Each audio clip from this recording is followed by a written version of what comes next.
휴가철이 다 끝나갑니다. 휴가 잘 보내셨습니까? 1부 예배 때는 이 질문에 대답하신 분이 한 분이 있었는데 2부 예배 때는 아무도 없네요. 휴가 잘 보내셨습니까? 저도 휴가 잘 보냈습니다. 제 고향이 멀다 보니까 휴가 기간이 되면 주로 평소에 못 찾아뵙던 양가 부모님과 함께 시간을 보내게 됩니다. 제 고향이 여수인데요, 이번에는 여수로 내려가지 않고 용인에 있는 콘도에서 이틀 정도를 머무르게 되었습니다. 그리고 대전으로 내려가서 처가 가족들과 예산에 있는 콘도에서 3일 정도를 보내게 되었습니다. 콘도가 참 좋더라고요. 참 편안하고 아이들 놀기도 참 좋았어요. 그런데 문제가 있었습니다. 에어컨이에요. 저희 집에 에어컨이 있는데 에어컨이 고장난 지 한 2년 정도 됩니다. 날씨가 더워질 때까지 기다렸다가 에어컨을 고칠만 하면 휴가를 가게 되어지는 거예요. 그리고 휴가를 갔다 오면 너무 시원해져서 에어컨을 안 고치게 되는 것입니다. 그렇게 2년을 보내왔어요.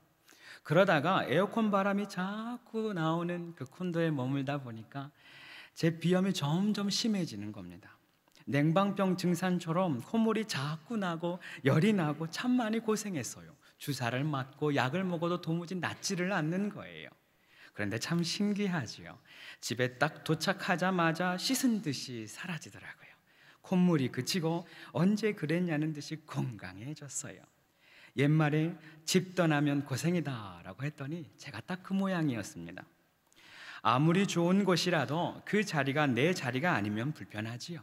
어디에 있느냐, 어디에 거하느냐가 중요한 것입니다. 우리의 인생도 마찬가지입니다. 내가 거해야 할 자리를 알고 그 자리에 거하는 것이 은혜의 시작입니다. 그래서 오늘 말씀의 제목이 거하는 은혜, 거하는 은혜입니다. 그렇다면 우리는 어디에 거해야 할까요? 우리의 거할 곳은 어디일까요? 오늘 본문 가운데 우리 예수님께서는 내 안에 거하라 말씀하고 있습니다. 4절과 5절을 제가 읽겠습니다. 내 안에 거하라, 나도 너희 안에 거하리라. 가지가 포도나무에 붙어있지 아니하면 스스로 열매를 맺을 수 없음 같이 너희도 내 안에 있지 아니하면 그러하리라. 나는 포도나무요 너희는 가지라. 그가 내 안에 내가 그 안에 거하면 사람의 열매를 많이 맺나니 나를 떠나서는 너희가 아무것도 할 수 없음이라. 왜 예수 안에 거해야 할까요? 첫 번째입니다. 가지는 혼자서 아무것도 할 수 없기 때문에 그렇습니다. 가지는 나무에서 벗어나는 그 순간부터 말라 죽을 수밖에 없는 존재지요. 혼자서 아무것도 할 수 없는 존재라는 것입니다. 그런데 사람이 자꾸만 스스로 무엇인가를 해보려고 하기 때문에 그 인생이 힘들고 어려워지는 거예요. 직장의 문제, 취업의 문제, 스펙을 잘 준비하고 이력서, 자소서를 잘 쓰면 될 것 같지만 그렇지 않더라고요. 사업장도 마찬가지입니다. 내가 열심히 하고 부지런히 하고 성실히 행하면 잘 될 것 같은데 아니더라는 거예요. 하물며 내 배 아파서 낳은 자식, 물론 제가 낳은 건 아니죠. 제 아내가 낳았죠. 배 아파서 낳은 자식도 내가 잘 키우고 잘 교육하면 될 것 같은데 제일 내 마음대로 되지 않는 것이 자식입니다. 저도 이제 2살 되는 아들, 4살 되는 아들 두 아이가 있습니다. 벌써부터 말을 안 듣기 시작하는데 시작이 미약하여서 나중에 창대할 것 같습니다. 언젠가 한 집사님의 이야기를 들었습니다. 어렸을 때부터 어머님께서 새벽 예배 훈련을 철저히 시키셨더라고요. 고3이 되던 해부터 그것이 더 심해졌더래요. 하루는 너무너무 피곤하고 힘들어서 모르는 척 엎어져 잠을 자고 있는데 어머니께서 그 엉덩이를 발로 걷어차면서 이렇게 얘기했다고 합니다. 내 힘으로 대학 가려고 하느냐? 내 힘으로 대학 가려고 하느냐? 그 말이 제 마음 가운데 너무 은혜가 되었습니다. 여러분, 지금 누구의 힘으로 살아가고 계십니까? 누구의 능력으로 살아가고 계십니까? 우리 주님이 도와주시지 않으면 아무것도 할 수 없습니다. 우리 하나님이 함께 하시지 않으면 아무것도 할 수 없는 거예요. 저도 마찬가지입니다. 한소망교회 부교역자로 사역하면서 수많은 사역을 감당하게 됩니다. 시간이 지나면 지날수록 명확해지는 한 가지 사실이 있다면 내 힘으로 할 수 있는 것이 아무것도 없다는 거예요. 내 힘으로 해보려고 하고 내가 해결해 보려고 하고 내가 성과를 내려고 할 때마다 너무 지치고 힘들더라고요. 우리 주님이 지치고 힘든 우리네 인생을 향하여 말씀하십니다. 가지가 나무에 붙어 있으므로 양분을 공급받고 생명을 공급받고 능력을 공급받는 것처럼 너희도 내 안에 거하라. 내가 다 주겠다. 나의 생명, 나의 능력 다 네 것이다. 믿으시기 바랍니다. 그래서 주 안에 있음으로 말미암아 내게 능력 주시는 자 안에서 우리가 모든 것을 할 수 있는 것이지요. 왜 예수 안에 거해야 할까요? 두 번째 이유는 가지가 혼자서 열매 맺을 수 없기 때문에 그렇습니다. 주님께 벗어나면 열매가 없습니다. 그런데 가지가 열매를 맺으려고 다른 나무에 접붙임되는 순간부터 문제가 생깁니다. 얼마 전 개그맨 출신 한 목사님이 아내를 구타하고 폭력을 일삼았던 것이 세상에 알려지면서 많은 사람으로 하여금 큰 충격에 빠지게 했습니다. 그 목사님이 여러 교회를 다니면서 간증을 하고 다니고 또 건전하게 목회를 하는 것 같았는데 그 가정 안에 그런 일이 있을지 또 그분의 내면 안에 그런 모습이 있을지 누가 알았겠습니까? 제 마음이 너무 아프더라고요. 그 사건으로 인하여서 아마 어떤 사람들은 상처를 입고 교회를 떠나게 되겠지요. 또 어떤 사람은 교회를 향하여 손가락질하게 되겠지요. 그때 제 마음 가운데 떠오르는 한 사람이 있었습니다. 태어날 때부터 양팔, 양다리 모두 없이 머리와 몸 그리고 발가락 하나만 가지고 태어난 닉 부이치치라는 사람이에요. 닉 부이치치가 한국에 와서 힐링 캠프라는 프로그램에 출연했었습니다. 방송 아니라서 하나님이라는 단어, 성경이라는 단어를 한 번도 사용할 수 없었지만 그가 넘어졌다가 온몸을 뒤틀며 다시 일어나는 그 모습 속에서 수많은 사람들이 용기를 얻고 희망을 얻었었습니다. 무엇입니까? 열매가 다른 거예요.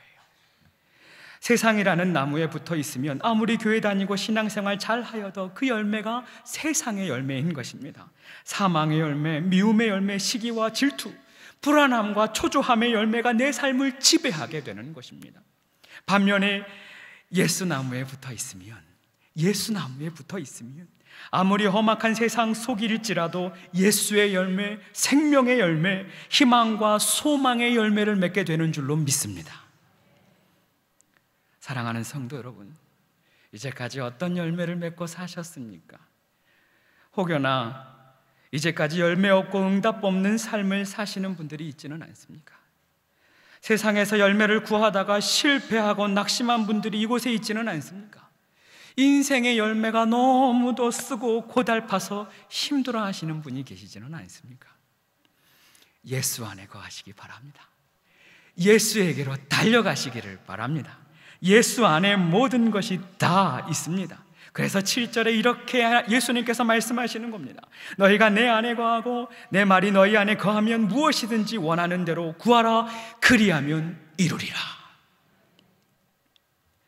그동안 세상에 접붙였던 나의 가지들이 있다면 다 꺾어내십시오. 그리고 예수 안에 거하시기를 축복합니다. 가시나무 같았던 내 인생이 감람나무처럼 열매 맺는 인생으로 바뀌어질 줄로 믿습니다.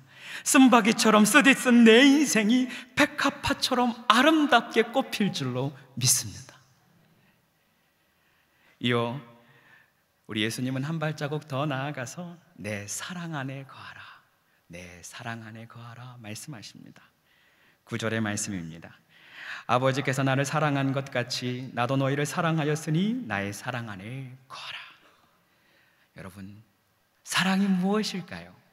이 질문에 가수 나훈아는 이렇게 노래했습니다. 사랑이 무엇냐고 물으신다면 눈물의 씨앗이라고 말하겠어요. 할렐루야.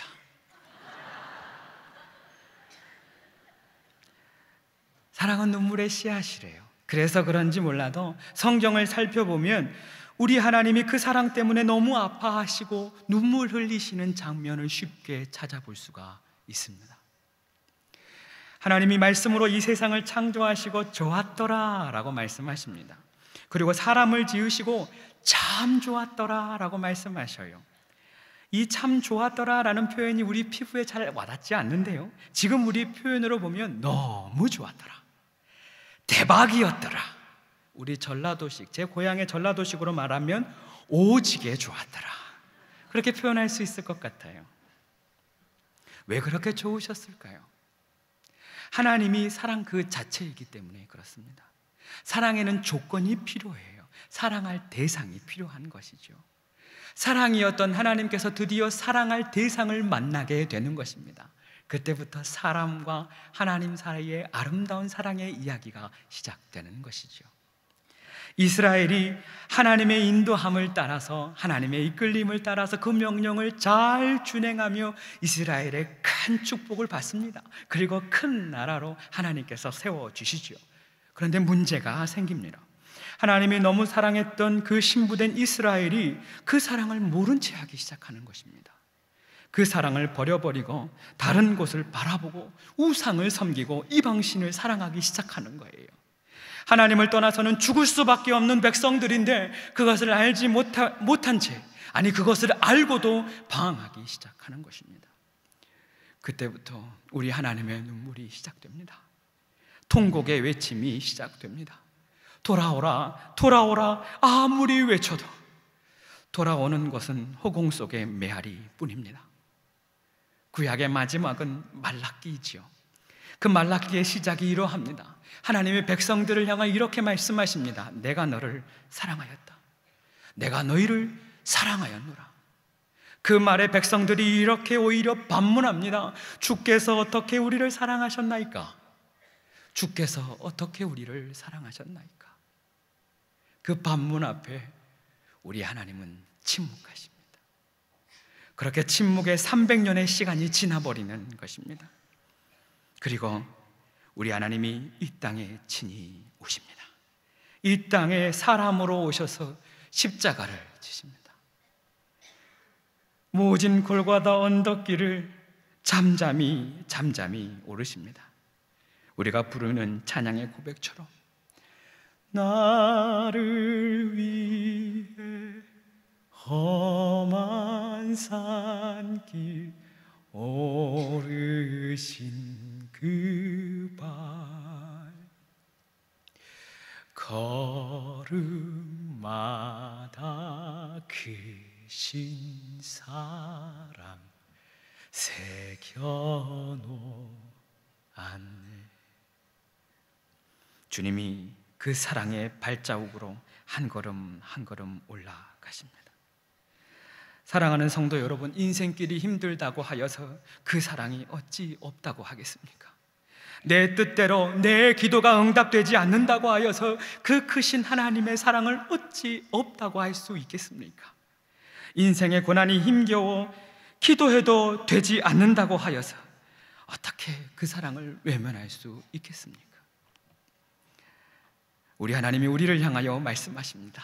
내가 세상을 이처럼 사랑한다. 내가 한 소망을 이처럼 사랑한다. 내가 너를 이처럼 사랑한다. 할렐루야. 저에게도 이 사랑의 하나님을 처음 만났던 시간이 있습니다. 저는 여수의 작은 섬마을에서 태어났습니다. 술을 좋아하시고 무서운 아버지 때문에 그런지 어렸을 때부터 참 내성적인 나이로 자랐습니다. 믿거나 말거나 저는 그랬습니다.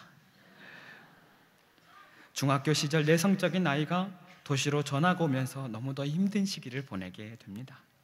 지금 생각해보면 그 어린 나이에 대인기피증, 우울증 증상이 참 많이 나타났던 것 같아요. 고등학교에 올라갔지만 나아지는 것은 없었습니다. 고등학교 기독교 동아리 집회를 준비하던 중에 그날따라 내 자신이 너무 초라해 보였습니다. 여전히 술 마시는 아버지 때문에 힘들었고, 부모님 사랑이라는 것을 잘 모른 채 도시에 나와 할머니와 사는 것이 참 힘들었습니다. 남들은 잘하는 것도 참 많은 것 같은데 저는 잘하는 것이 너무 없는 것 같았습니다. 작아지고 또 작아졌던 때가 그때였습니다. 기도라는 것이 어떤 것인지 아무것도 모를 때에 연습을 마치고 눈을 감는데 자꾸만 눈물이 났습니다. 너무 힘들어서 하염없이 눈물만 흘렀습니다. 그때에 제 축 처진 어깨에 너무도 따뜻한 손길이 닿았습니다. 누가 말해주지 않아도 그 손길이 누구의 손길인지 단번에 알 수가 있었습니다. 너무도 따뜻하고 너무도 뜨거웠습니다. 그리고 제 마음 가운데 주님의 음성이 들리는 듯 했습니다. 아들아, 너는 내 아들이다. 아들아, 내가 너를 사랑한다. 너무 힘들었던 나의 눈물이 통곡의 눈물이 되었습니다. 은혜의 눈물로 바뀌었습니다. 행복의 눈물, 감사의 통곡으로 바뀌었습니다. 하나님 향한 그 큰 사랑, 나를 향한 그 큰 하나님의 사랑이 너무도 커서 눈물 외에는 표현할 길이 없었던 것이죠. 그날 밤 얼마나 많이 울었고 또 울었는지 모릅니다. 그때에 하나님께 드릴 것이 너무 없어서, 정말 드릴 것이 하나님 향한 마음뿐이어서 목청껏 하나님께 불렀던 찬양이 이 찬양입니다. 당신께 드릴 것은 사모하는 이 마음뿐, 이 생명도 달라시면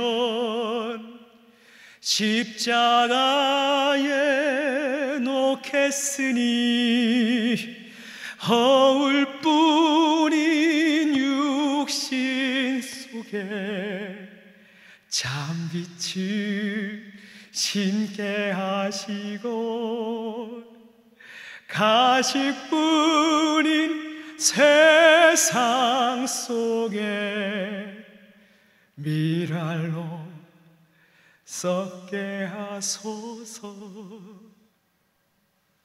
아멘. 문제는 우리가 너무도 자주 그 사랑을 잊어버린다는 것에 있습니다. 우리는 너무도 자주 그 사랑을 외면하고 그 사랑을 떠나서 살아가고 있습니다. 우리의 신앙이 왜 제자리입니까? 우리의 신앙의 섬김이 왜 지치고 힘듭니까? 하나님 사랑 없이 신앙생활하고 있기 때문에 그렇습니다. 하나님의 풍성한 사랑을 잃어버린 채 그 사랑을 떠나서 섬기고 살고 있기 때문에 힘들고 고단한 거예요. 신앙에 대하여서 나의 노력 한 가지가 있다면 하나님과의 그 첫사랑을 지켜내는 것입니다. 그 사랑 안에 거하려고 애를 쓰는 것입니다. 그래서 우리 하나님께서 우리에게 말씀하시는 거예요. 마음을 지키라. 무릇 지킬 만한 수많은 것들 중에 그 마음을 지키라 말씀하시는 줄로 믿습니다. 우리는 그 사랑으로 말미암아 모든 것을 넉넉히 이기는 힘을 공급받게 됩니다. 로마서에는 이렇게 말씀을 기록하고 있습니다. 이 모든 일에 우리를 사랑하시는 이로 말미암아 우리가 넉넉히 이기느니라. 우리가 넉넉히 이기느니라. 사랑하는 한소망의 가족 여러분, 여러분을 힘들게 하는 것이 무엇입니까? 여러분의 인생을 흔들리게 하는 것이, 여러분의 신앙을 흔들리게 하는 것이 무엇입니까? 여러분을 괴롭게 하는 삶의 문제가 무엇입니까? 그 문제들 앞에 당당히 외치시기를 바랍니다. 나를 죽기까지 사랑하시는 우리 주님의 사랑으로 내가 넉넉히 이기느니라. 우리 주님의 사랑으로 말미암아 이 모든 일에 내가 넉넉히 이기느니라 선포하시기를 바랍니다. 예수님의 사랑이 초라해 보여도, 예수님의 십자가가 연약해 보여도 그 사랑 안에 깃든 그 사랑은 모든 것을 넉넉히 이기는 강력이 됩니다. 모든 것을 초월하는 능력이 됩니다.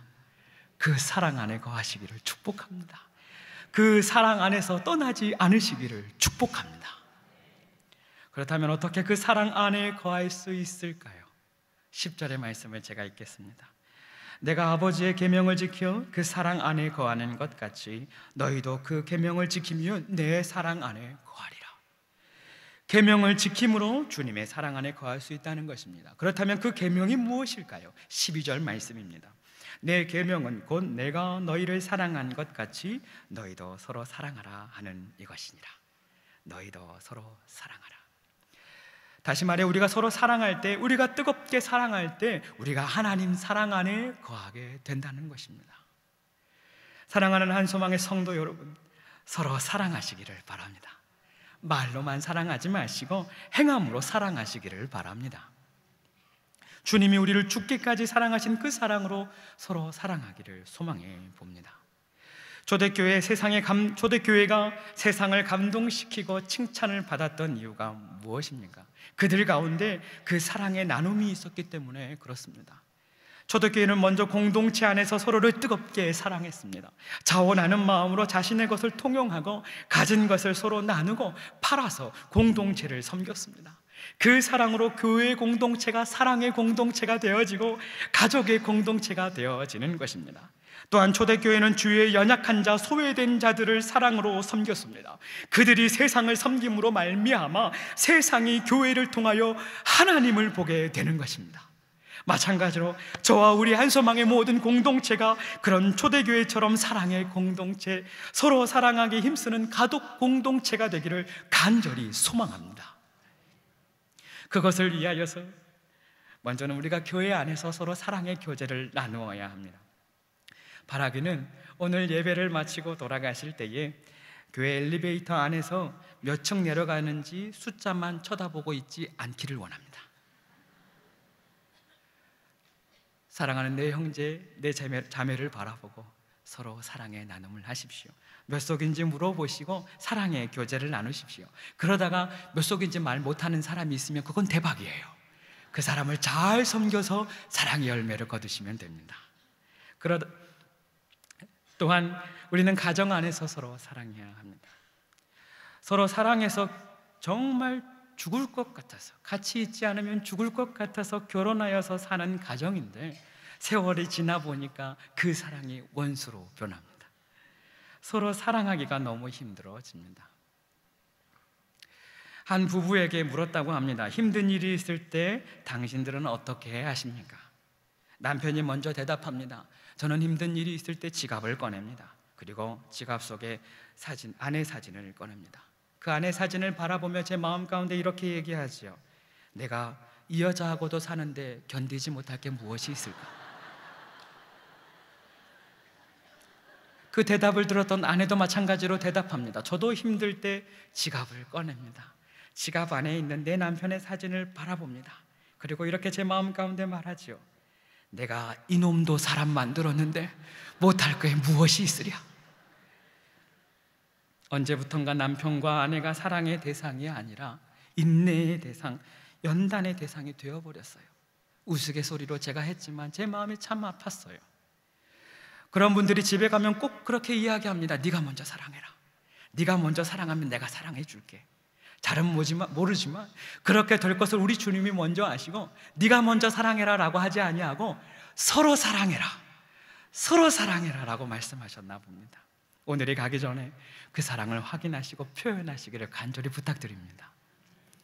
한 집사님이 가정의 이야기를 들었습니다. 가정이 둘러 앉아서 여러 이야기를 오손도손 나누는데 하루는 아들이 아빠에게 그렇더래요. 엄마가 알파를 한 번만 더 했으면 좋겠다고. 왜 그러냐고 물었지요. 엄마가 알파 할 때가 가장 좋았대요. 지금은 별로 안 좋다는 거죠. 여러분, 우리가 은혜 받고 하나님 사랑 가운데 거하고 그 사랑으로 우리 가족 가운데 나아가면 그 사랑이 가정 가운데 흘러가는 것입니다. 내 자녀에게 흘러가는 것입니다.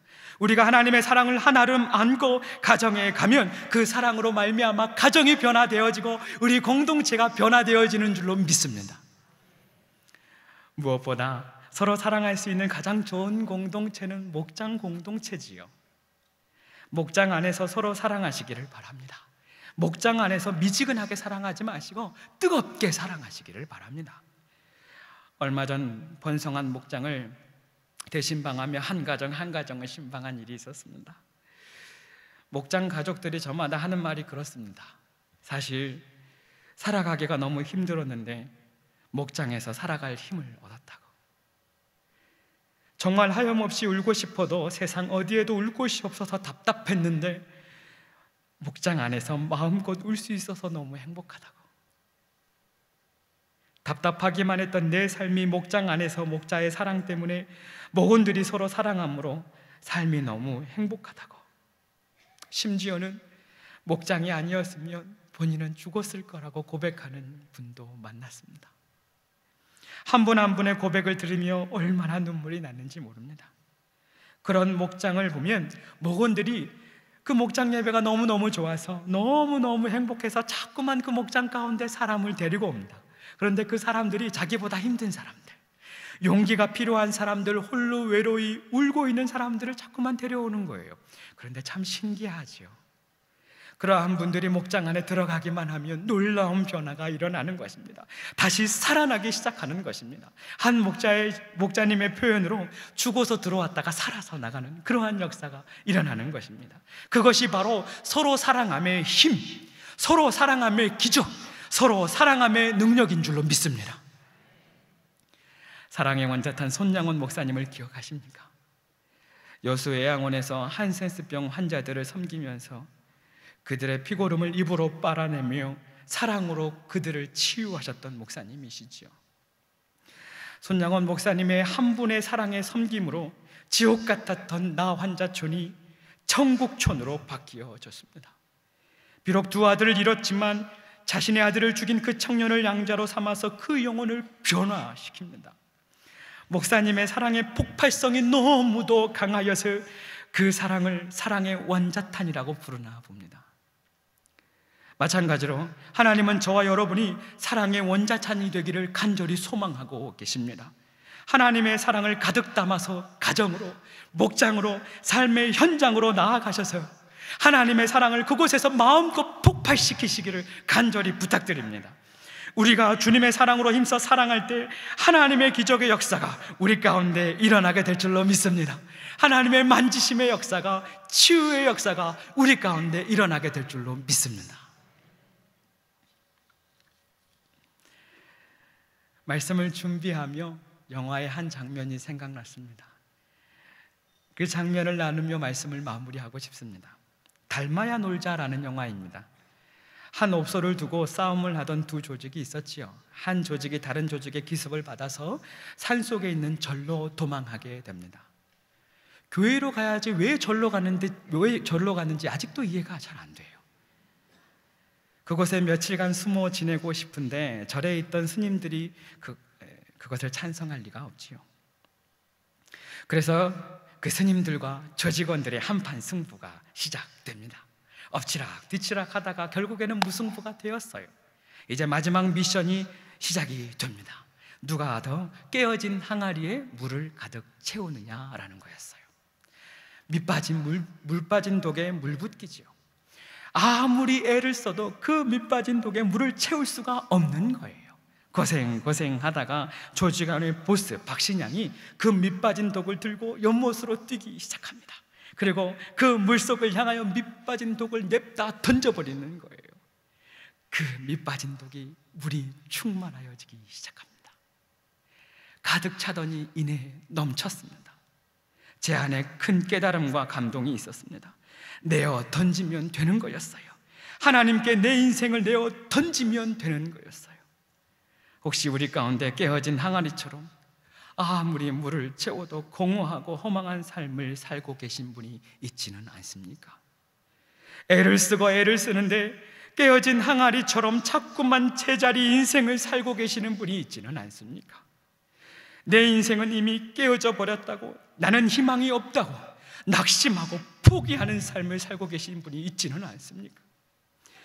깨어진 항아리처럼 인생의 상처, 세월의 상처, 사람의 상처로 아물지 않는 그 상처를 부여잡고 신음하고 있는 분이 있지는 않습니까? 예수 안에 달려가십시오. 예수의 사랑의 공동체 안에 달려가십시오. 하나님의 크고 크신 사랑 안에 여러분의 인생의 통째로 내어 던지시기를 축원합니다. 깨어진 항아리 같았던 우리네 인생이 예수로 충만하여질 줄로 믿습니다. 깨어진 줄만 알았던 내 인생이 그 하나님의 사랑과 은혜로 충만하여질 줄로 믿습니다. 깨어지고 상처난 내 영혼이 그 사랑으로 깨끗이 치유되어질 줄로 믿습니다. 우리가 거할 곳은 주님 한 분밖에 없습니다. 기도하겠습니다.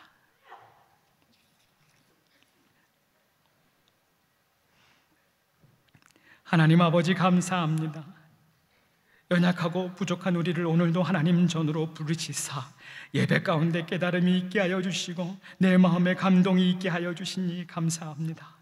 그동안 나의 거할 자리를 찾지 못하고 고달픈 인생을 살아왔음을 고백합니다. 깨어진 항아리 같은 나의 인생을 부여잡고 그것이 전부인 양 살아온 우리의 인생을 불쌍히 여겨 주시옵소서. 이제 주님께 다시금 나아갑니다. 주님께 내 인생의 전부를 내어 던집니다. 주님 안에 거하게 하여 주시옵소서. 주님 사랑 안에 살게 하여 주시옵소서. 그 사랑 안에서 떠나지 않게 하여 주시옵소서. 우리도 그 큰 사랑을 가슴에 품고 가정을 변화시키고 목장을 변화시키고 이 땅을 변화시키는 기적의 주인공들이 다 되게 하여 주시옵소서. 예수님의 이름으로 기도합니다. 아멘.